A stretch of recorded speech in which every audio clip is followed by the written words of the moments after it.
নমস্কার সবাইকে। সবাই কেমন আছো? আশা করি সবাই ভালো আছো। আমি রুচি রায়।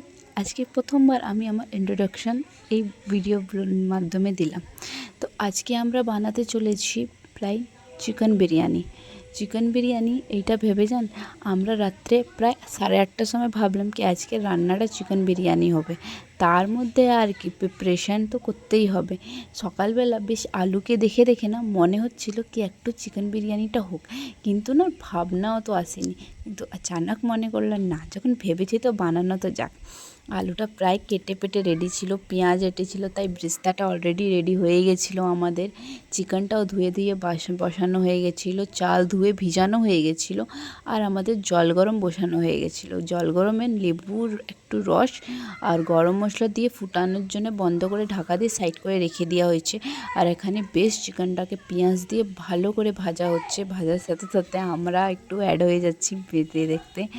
তারপরেই বেশ মাংসটাকে গরম করে মশলা টশলা দিয়ে মাখিয়ে কষা কষা করে বিরিয়ানি মশলা এর উপরেই ঢেলে দিবে। আমি একটা প্রথমবার ইউনিক কিছু দেখলাম, খেতে বেশ ভালো লাগে।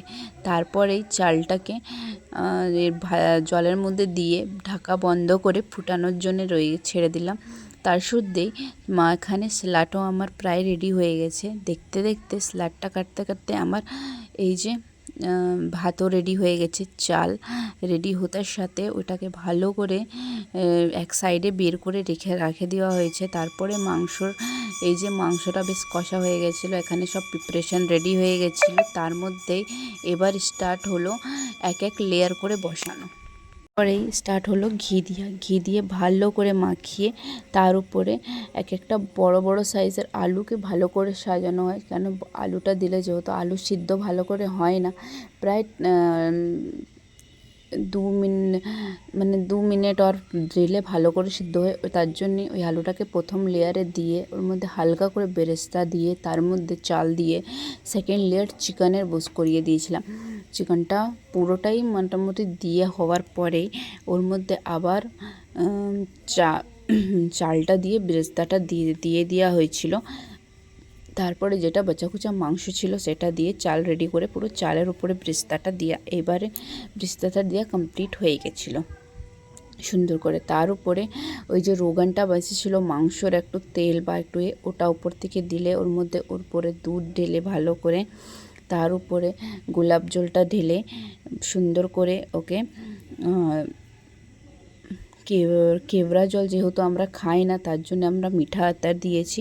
মিঠা আতর দেওয়ার পরেই ওর মধ্যে কাওয়া ঘি ওটা ঢেলে দেওয়া হয়েছে। উপরে আটার লুইটা সেট করে সুন্দর করে ওটাকে ঢাকা দিয়ে বেশ গ্যাসটাকে লো ফ্লেম করে তাওয়া বসিয়ে তাওয়ার উপরে রেখে দেওয়া হয়েছিল। তারপরে দমটা কমপ্লিট করার পরে আমরা বেশ কাটাকুটি করে রেডি করে সুন্দর করে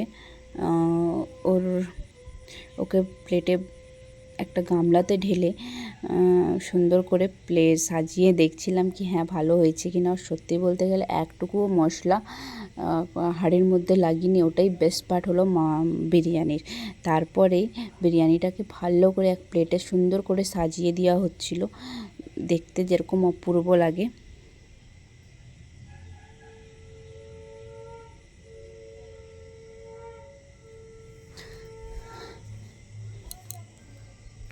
যে বিরিয়ানিটা সুন্দর করে বার করাও মোটামুটি হয়ে গেছিলো। পিসগুলো বোঝা যাচ্ছিল না কি মাংসর কোনটা পিস আর আলু কোনটা পিস, কেন দুটোই সমান হয়ে গেছিলো তার জন্যে। আর দেখতে অপূর্ব সুন্দর লাগছিল সিরিয়াসলি, আর খেতেও সত্যি বলে মারাত্মক টেস্ট হয়েছিল। এতই সুন্দর কি যে খাচ্ছে বলেছে হ্যাঁ সত্যি দারুণ তো হয়েছিল। আমাদের প্রায় বের করা হয়ে গেছে, স্ল্যাট করে সাজানো হয়েছে। আপনাদেরকে কেমন লাগবে নিশ্চয়ই বলবেন।